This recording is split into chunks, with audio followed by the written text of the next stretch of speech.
अस्सलाम वालेकुम, कैसे हैं आप सब। उम्मीद है आप सब खैरियत से होंगे। आज जो मैं टॉपिक आपके लिए लेके आई हूँ ना, वो तो है हदीस, लेकिन उससे पहले मैं आपको कुछ बातें भी बताना चाहती हूँ।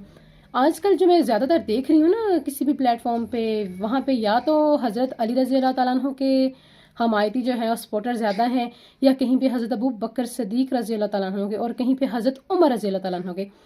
लेकिन ये मेरी बात आप याद रखें कि सहाबा कराम हम सब के लिए काबिल इज़्ज़त हैं, और हम ऐसा नहीं कर सकते कि हम एक को ऊपर रखें और दूसरे को नीचे रखें या दूसरे को दरमियान में रखें। उन सब का एक मुकाम है और वो हमारे लिए काबिल इज़्ज़त हैं।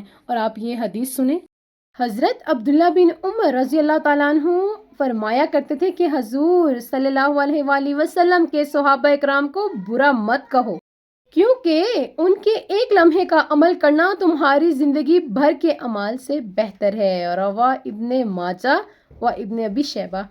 जज़ाकल्लाह खैर।